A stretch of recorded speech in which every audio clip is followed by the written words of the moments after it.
नमस्ते, म हुँ सोनाज। नेचुरल सोनाजको च्यानलमा तपाईँहरूलाई स्वागत छ। कस्तो हुनुहुन्छ तपाईँहरू? आशा छ राम्रो हुनुहुन्छ भन्ने। म पनि धेरै राम्रो छु। आउनुहोस्, आजको विषय के हो? मैले आज लिएर आएको छु विन्टर मर्निङ स्किन केयर। हाम्रो यो विन्टरमा कसरी हाम्रो स्किन केयर गर्ने जत्न गर्नुपर्छ। हाम्रो स्किन ड्राई, डल बहुत कुछ समस्या हुन्छ र मैले त्यो लिएर आएको छु। हेर्नुहोस् म कसरी आज म बनाउँदैछु यो विन्टर मर्निङ स्किन। र बिहानै तपाईँहरूले यो स्किन केयर गर्नुहोस्। सारा दिन तपाईँहरू रिल्याक्स पाउनुहुन्छ, स्किन तरोताजा भइबस्छ, ग्लो आउँछ, स्किनले कुनै समस्या हुँदैन।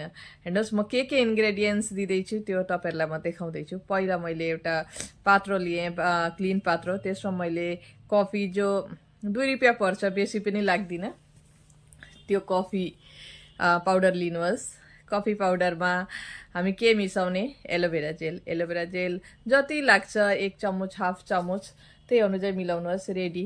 यो स्क्रबको काम गर्छ। यसले स्क्रब गर्ने अगाडि तपाईँहरू मजाले स्किनलाई क्लिन गर्नुहोस्। मैले गरिसकेँ र हेर्नुहोस् म कसरी मसाज गर्दैछु।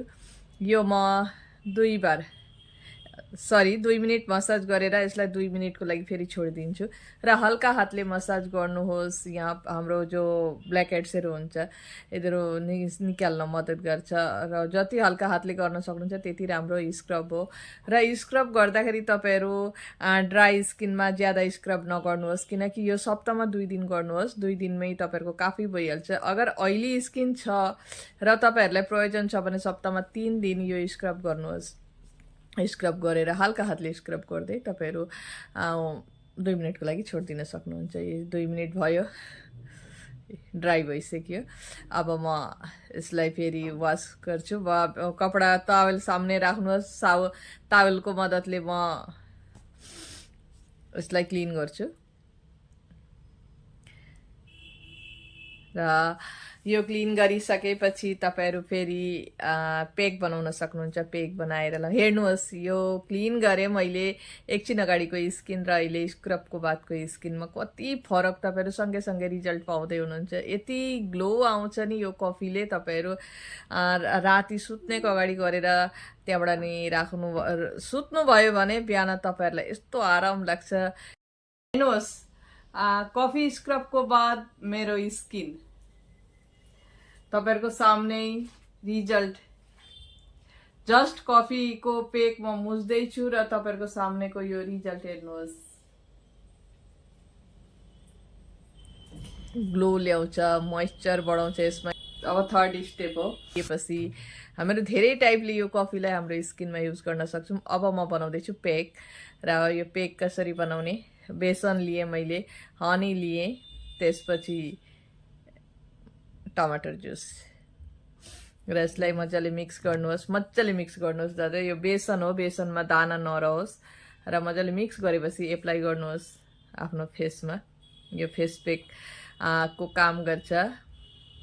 बेसन हाम्रो स्किनको लागि धेरै उपकार हो। बेसन हुन्छ चामलको पिठो, मुल्तानी माटी। मैले यो तपाईँहरू जो स्किनमा सुट गर्छ त्यो लिन सक्नुहुन्छ, किनकि मैले लिएको छु बेसन। मेरो स्किन अलिकति ड्राई हो। चामलको पिठो पनि राम्रो काम गर्छ। चामलको पिठोले बेसी ड्राई स्किनलाई अलिकति ड्राई नै लाग्छ, किनकि बेसन जति काम गर्छ चामलको पिठो अलिकति कम्ती काम गर्छ ड्राई स्किनको लागि। र जसको ऑयली स्किन छ चामलको पिठो लिन सक्नुहुन्छ। र यो फेस प्याक मैले मोटा बनाएर लगाएको छु। तपाईँहरूलाई जस्तो मनपर्छ लगाउन सक्नुहुन्छ। र यो 10 मिनट भइसकेपछि हेर्नु, 10 मिनट भयो। 10 मिनटको बाद अब म यसलाई उठाउँछु तावेल भिजाएर सानो रुमालको मद्दतले। हेर्नुहोस्, हेर्नुहोस् फेस प्याकको बादको स्किन अहिले। यता फेस, यता क्लिन, यता पेक, यता क्लिन। हेर्नुहोस्, डिफरेन्ट हेर्नु होला। म बार भन्दैछु तपाईँहरू यो स्किन केयर रुटिन अपनाउनुहोस्। बिहान उठेर मैले यो पेक 10 मिनट राखेँ। 10 मिनटको बाद उठाउँदैछु। ड्राई हुनु जरुरी छैन। स्किनमा एब्जर्ब हुनु छ। 10 मिनटमा यो एब्जर्ब भइसक्यो। जति हुनुपर्ने, जति स्किनले टान्नुपर्ने टानिसक्यो। अब यो उठाइदिँदा भइहाल्छ। गरेर पेस्ट ड्राई गर्नु छ भने तपाईँहरूको आध घन्टासम्म राख्नुपर्छ। तर मैले ड्राई गर्नसम्म वेट गरिनँ। अब म लगाउँदैछु। यसको बाद लास्ट मेरो फेस क्लिन भइसक्यो र अब यसमा म ई भिटामिन क्याप्सुल लिएको छु एउटा, र त्यसको ओइल लिएँ। अब रोज वाटर, तपाईँहरू यो काँचो दुध पनि मिक्स गर्न सक्नुहुन्छ यसमा। काँचो दुध र यो ओइल मिक्स गरेर आफ्नो फेसमा लगाउन सक्नुहुन्छ। मैले काँचो दुध नलिएर रोज वाटर लिएँ। रोज वाटर र यो ओइल लिएर मिक्स गरेर मैले लगाएँ। हेर्नुहोस् स्किनको चमक। र तपाईँहरू पनि यस्तै चमक पाउन चाहनुहुन्छ भने सोनाजलाई फलो गर्नुहोस्।